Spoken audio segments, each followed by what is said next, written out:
Hello everyone, welcome back to our channel. मैं नीरज। आज हम बात करने वाले हैं after tenth, what to do after tenth. हम लोग टेंथ के बाद क्या करें। अभी हमारा टेंथ का रिजल्ट आ चुका है बेसिकली, तो बच्चे कंफ्यूज हैं कि अब टेंथ के बाद क्या करें और क्या ना करें। लेकिन हमारे पास टेंथ के बाद करने के लिए दो चीज़ें होती हैं। एक होते हैं प्रोफेशनल कोर्सेज, मीन्स छोटा मोटा कोर्स करके आप आगे भी कर सकते हो, अपनी लाइफ स्टाइल को आगे ले जा सकते हो, लेकिन आप अच्छे मुकाम पे पहुंच सकते हो। और एक होता है जनरली, जो कि 11th-12th करनी ही करनी है। एक 11th-12th होता है। तो देखते हैं कि प्रोफेशनल कोर्सेज क्या होते हैं और 11th-12th में आपके पास क्या क्या साइट्स हैं और किसके साइट्स में क्या होता है और किस साइट से आप क्या कर सकते हो। तो पढ़ते हैं, इसके बारे में डिटेल में स्टडी करते हैं। पहला कोर्स आता है हमारे पॉलिटेक्निक कोर्स। जो पॉलिटेक्निक होता है ये हर राज्य सरकार कराती है अपने राज्य में। तो बेसिकली जो दिल्ली वाले बच्चे हैं उनके लिए दिल्ली वाली राज्य सरकार करवाएगी, यूपी वाली यूपी सरकार करवाएगी। तो ये पॉलिटेक्निक कोर्स होते हैं। इनके अंदर क्या होता है, आपको एक तरीके से एक डिप्लोमा मिलता है किसी चीज़ से, जैसे कि आर्किटेक्ट, मेडिकल्स, इंजीनियरिंग। एक तरीके से हम कह सकते हैं कि एक जूनियर इंजीनियर जो होता है वो बनता है हमारा पॉलिटेक्निक बेसिस पे। ये बेसिकली होता है 3 इयर्स का होता है पॉलिटेक्निक। और इसमें गवर्नमेंट कॉलेजेस भी होते हैं और आपके प्राइवेट कॉलेजेस भी होते हैं। लेकिन ये एक एंट्रेंस बेस्ड एग्ज़ाम है, इसके लिए भी आपको एंट्रेंस एग्ज़ाम देना पड़ेगा। और इस एंट्रेंस एग्ज़ाम में बेसिकली आपका 9th और 10th का सिलेबस का पार्ट आता है। अब सेकंड आता है हमारा आईटीआई। अब आईटीआई क्या होता है, ये भी एक तरीके से एक कोर्स है। इसमें भी हम लोग नॉर्मल सा टेक्नीशियन वगैरह बन सकते हैं, कोई असिस्टेंट वगैरह का कोर्स होता है, इससे भी कर सकते हैं। ये भी 2 इयर्स का होता है। अब ये भी कर सकते हैं हम लोग। अब आते हैं हमारे पास पैरामेडिकल कोर्सेज आते हैं। पैरामेडिकल कोर्सेज वो कोर्सेज होते हैं, कोई छोटे मोटे कोर्सेज होते हैं। जैसे कि किसी ने एक कोई टेक्नीशियन का कोर्स कर लिया। पैरामेडिकल स्टाफ जो होते हैं, बहुत सारे स्टाफ्स होते हैं हॉस्पिटल्स वगैरह में, वो सारे आते हैं हमारे पैरामेडिकल कोर्स। ये जनरली कोर्सेज जो होते हैं ये 6 मंथ के होते हैं, या फिर कुछ कोर्सेज हमारे 3 मंथ्स के हो जाते हैं, या फिर कोई कुछ कोर्सेज हमारे 1 ईयर के हो जाते हैं। तो ये 3 चीज़ें हैं। अब आते हैं हमारे पास 11th-12th, या फिर आप 11th-12th कैसे करेंगे। तो 11th-12th में आप कौन सी साइड लें। हमारे पास 3 साइड अवेलेबल होती है, एक आर्ट्स, कॉमर्स और एक होती है हमारे पास साइंस। अब आर्ट्स क्या करें, कॉमर्स क्या लें और साइंस लें, या फिर क्या लें, इन तीनों में से कन्फ्यूज़न है। तो आपकी एक तो परसेंटेज आपका अगर अच्छा है तो आपके पास तीनों साइड्स ओपन है कि आप आर्ट्स भी कर सकते हो, कॉमर्स भी कर सकते हो और साइंस भी ले सकते हो।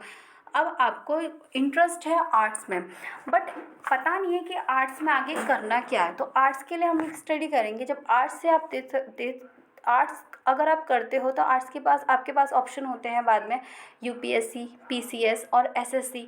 ये तो गवर्नमेंट जॉब के एग्ज़ाम है बेसिकली, इनको कोई भी दे सकता है। बट आर्ट्स वाले जो होते हैं इसके अंदर क्या होता है, हमारे पास ज़्यादातर हिस्ट्री, ज्योग्राफी और पॉलिटिकल, ये सब ज़्यादा पूछा जाता है डिटेल में। तो इसलिए आर्ट्स वालों को इसका बेनिफिट ज़्यादा हो जाता है। और लेकिन हमारा जो एक और एग्ज़ाम होता है ये एसएससी और ये यूपीएस और यूपीएससी पीसीएस, इसको कॉमर्स वाले बच्चे भी देते हैं, साइंस वाले बच्चे भी देते हैं।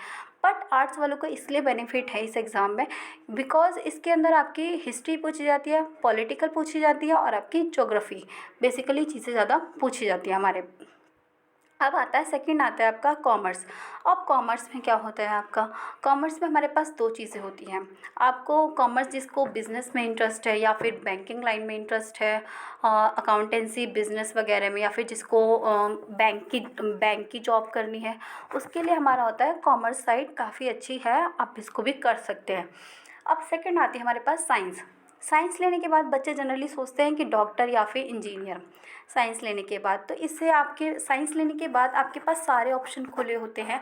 आप कॉमर्स भी जा सकते हो, आर्ट्स वाली लाइन में भी जा सकते हो, आप साइंस वाली लाइन में भी जा सकते हो। बट बच्चे ज़्यादातर इसके डॉक्टर या फिर इंजीनियरिंग लाइन में ही जाते हैं, इंजीनियरिंग लाइन में ही जाते हैं। अब इसके अंदर सब्जेक्ट क्या होते हैं, साइंस में भी आपके पास दो ऑप्शन होते हैं। एक तो होता है मेडिकल और एक होता है हमारे पास नॉन मेडिकल। मेडिकल जो आ जाता है वो हमारा डॉक्टर आ जाता है, और नॉन मेडिकल कौन सा आता है, इंजीनियरिंग आता है। अगर आपको मेडिकल करना है तो आपको इसके पास सब्जेक्ट होते हैं हमारे पास PCMB, physics, chemistry, math, biology. अगर आप बायोलॉजी से लेते हो तो आपको मेडिकल लाइन आपके लिए ओपन है। अगर आप मैथमेटिक्स से जाते हो तो आपके लिए इंजीनियरिंग लाइन ओपन है। लेकिन एक होता है कंप्यूटर साइंस, ये भी रिलेट करता है हमारा इंजीनियर से, सॉफ्टवेयर इंजीनियर से ये रिलेट करता है ये भी।